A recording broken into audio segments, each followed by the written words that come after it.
This episode is recorded in loving memory of Michael Mick Moore. Thank you to Mick's wife, Tracy, and the Moore family for their help in putting together this tribute. Welcome to Eye of the Storm.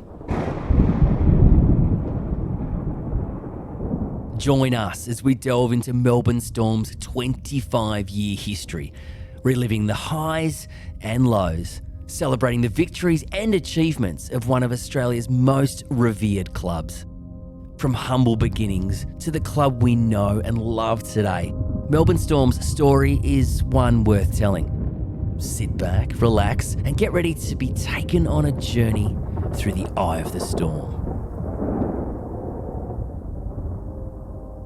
We take a look at the legacy of Michael Moore, Melbourne Storm's inaugural football manager. This is Heart and Soul.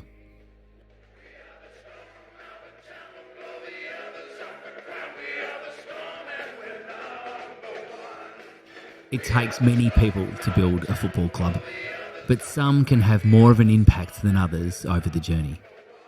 When it comes to Melbourne Storm, when you talk about culture, family and respect during the club's formative years, there is one name that comes up regularly: Michael Moore, or Mick as his mates called him. How did a knockabout Queenslander find his way to Melbourne? Mick's wife Tracy explains. He originally applied for the job as strength and conditioning coach down there, and so we got an interview, so we were pretty excited about that. He went down, he met with Chris Anderson and Chris Johns, and he came back and he said, it went really well and it sounds really exciting. And then I remember on the Friday he got the news that he didn't get the job. Sometimes when you miss out on something, you sort of realise how much you really wanted it, because we were thinking, that'd be nice to go down there, but then we were both just, really disappointed. And then on the Monday he got the call where they offered him, they thought he would be better in the role as a football manager, so it was great. Everyone was sort of really excited, and so that sort of started a fairly significant journey in our lives. Harry was 4, Meg was 2, I was pregnant with Georgie. It was exciting. It was daunting at times, but it was a really good move, For John Rebo, he knew getting in good people was key to starting a strong culture in Melbourne. Mick probably is a good example of getting good people in your organisation. Mick originally wanted to be a trainer, a head trainer, and he was very good in that area. And we need the football manager, Chris Johns came to me because he had a great relationship with me. And all the indicators were there that we've got to find something for this guy. So then even, I think in the end, Chris Anderson had an input into that too, and said, well, why don't we bring him in as a football manager, because I need good people. We just need good people around us. And he brought something to us which is we didn't realise how good it was going to be. While it wasn't the original strength and conditioning post Mick had envisaged, he put his heart and soul into his new football manager role, which had a list of responsibilities that could only be described as diverse. Yeah, it was everything, and I think everyone in their roles at that time, it was just ever changing what they were doing. It was such an opportunity that most people hadn't done anything like that, to start up a footy club, and that was probably the thing Mike was most excited about. He said, when might you ever get a chance to be involved in the start of a club? And he did everything, working out training facilities, and at that stage the squad was being pulled together, just uniforms and camps, and meeting with sponsors and all that sort of thing, setting up training gear and things like that. But then probably his biggest job, and the one I think he would have said was his most important, was getting the new players and settling them. And he made, I don't know how many trips to the airport every day. He was going out to pick up someone and bring him back. It is those airport pickups that many of the Melbourne old boys remember vividly. Marcus Bye remembers Mick's jovial nature like it was yesterday, with his earliest Storm memory coming upon landing at Tullamarine Airport. He picked John Wilshire and myself, him and Mick and his young son, Harry. I remember them. I think Harry was probably maybe 2 or 3. And we came out of Tullamarine, and he was standing there with our names on. And he started joking straight away. And I sort of, he said, where you from? I said, I'll call where I'm from. And John Wilshire told him. And he made us feel welcome from the beginning that he met us. He shook our hands. And he told us, you're going to enjoy Melbourne. And we all are not from here. I'm from Brisbane, and I'm with the Broncos, doing some stuff with the Broncos, and Ribs and Johnsy wants me here. I'm an ex-policeman. He basically, before we arrive at our place, Bendigo Street, I sort of knew who he was and his wife and the 3 kids from them. And young Harry was there, and we were mucking around with him on the car on the way home, and Mick Moore played, and I know his wife now, and the kids. And they play a massive part in my life to be able to make me settle and feel comfortable in Melbourne, just like back in the village. And I feel more comfortable going to his office every afternoon to find out more things about what am I going to do and the programs in place for us. And he helped me basically the whole of 98. Matt Geyer's airport pickup experience with Mick ended up being a slightly different one. I had to be picked up from the airport, and Mick Moore was meant to pick me up, and he didn't. And it wasn't funny at the time, but, knowing Mick, it is funny now, and he's like, oh yeah, I forgot. And then I met him at the casino. That's where I was staying for the first couple of days, and he waddles on in like casual as, and he's like, hey mate, sorry. He said, no worries mate. I'm pretty, relaxed about that stuff anyway, but so yeah, it wasn't like, oh yeah, we really want you here, this is your home. It was like, and I didn't feel that way either until along. And you get, it's like any footy club, you get to know the boys. To wear a nick out. Yeah, Mick was one of those guys that as our footy manager and organising stuff, he was an integral part of the Melbourne Storm culture. When you talk about the Mick Moore Trophy, every time it's played against the Auckland side, and it's something special for this club, and it means a lot to us. Mick was a character. He was a mate. He was a friend. Always had a laugh. Always had a smile. And he'd pick you up. He's just one of those blokes that was always happy around the boys. A father figure to many. For Robbie Kearns, the role Mick Moore played during that stage of the club's existence cannot be forgotten.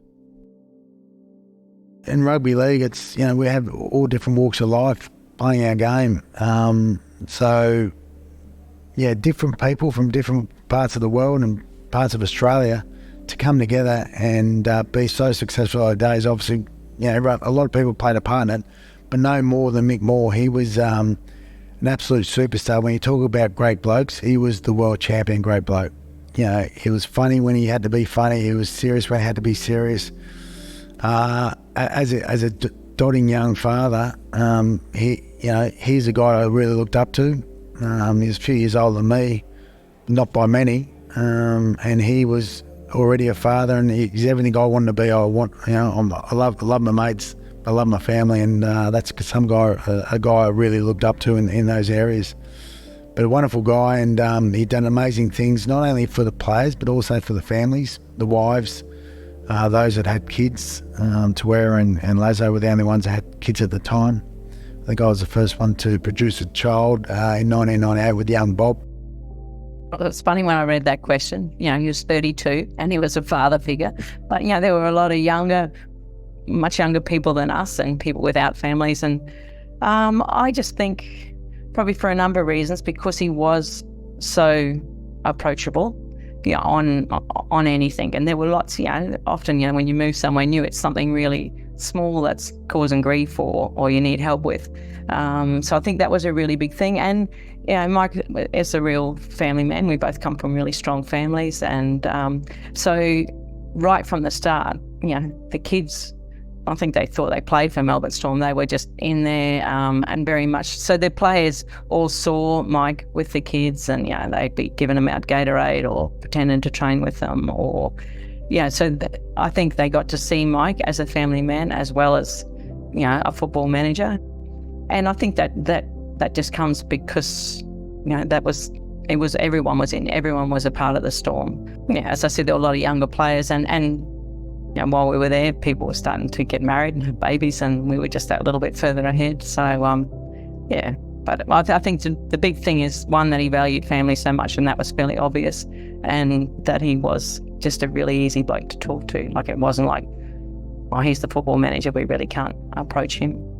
He was such a people person, and a lot of people, to be able to settle and do what they do, and that, relied on someone that could help them do that, like that could facilitate that.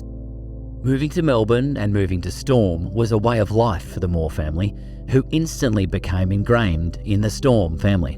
Weekends at Harvey Norman were evident of that. That was pretty big. I remember we spent a Saturday with the kids at Harvey Norman buying all the furniture, all the cutlery, linen, everything to set up 2 units for young fellas. So it was very broad, his job. And probably in those early days where everyone was hands-on for everybody to get in there and get involved.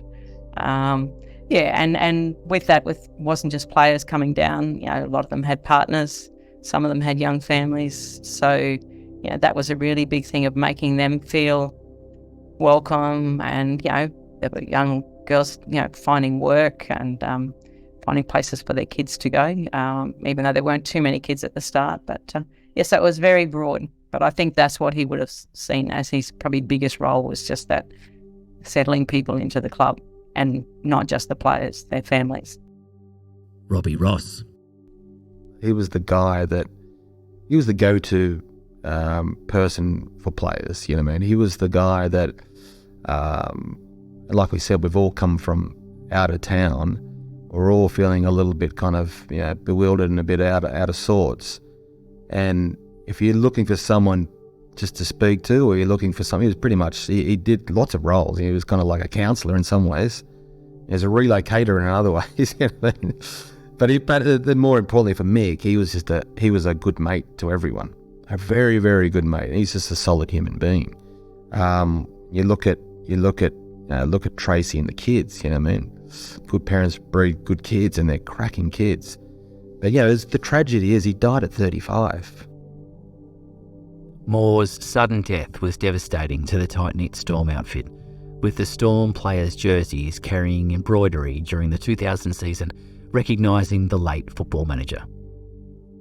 Sadly with his passing, but the short time he was here and what he brought to the table was fantastic. He was a good friend. If you were to say, what's his club stand for, you'd probably say Mick Moore.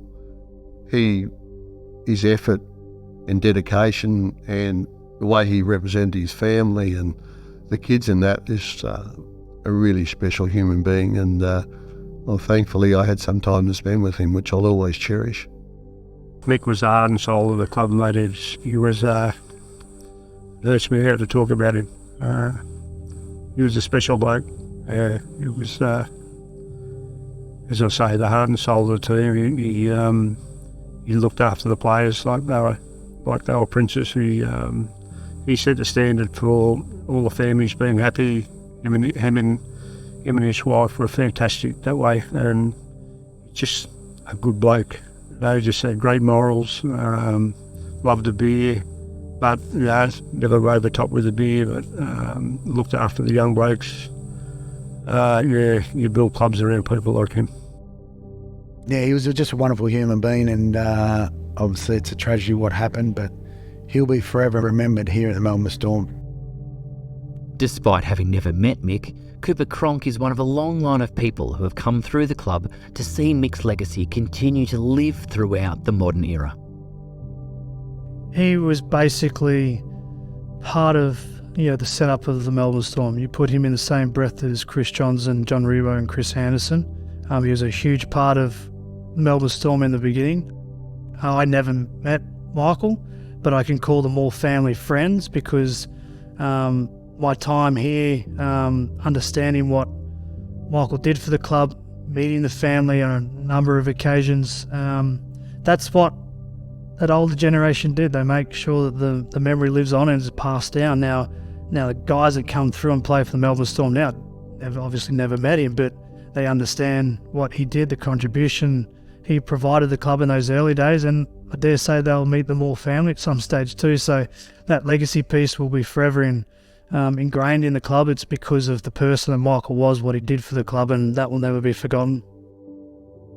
As a mum of Harry, Meg and Georgia, to see them from little kids, just being part of the club, but and being aware of what was, how their dad was honoured, it's huge. And now you watch them as teenagers and now as young adults. It's just, it just sort of reflects how Storm's just been such a big part of our family. It was right at the start, but even since my passing, I think they've sort of played a really significant role, and they have played such a part in their role in how they've respected Mike, but also how they've, it's a long time since we've lived down there and that, but still feel very much part of the family. And even when Georgie was little and we lived in that, if people asked her where she lived, she would say she lived in Melbourne Storm. She thought that was her home. Georgia Moore recalls a similar story at the 2014 Player of the Year Awards.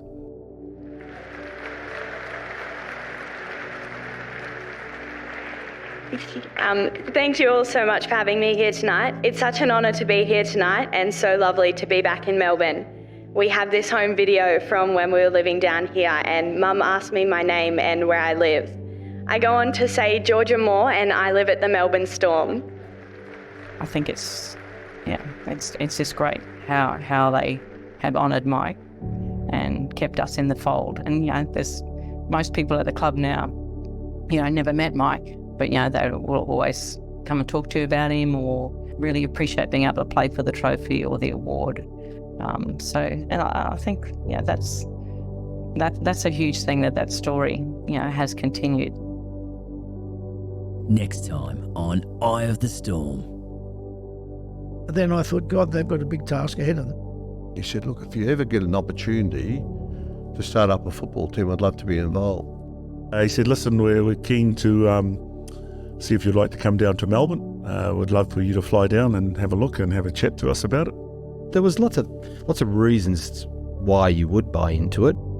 2 years turned into 3 years, turned into 4, and 25 years, I'm still here in Melbourne.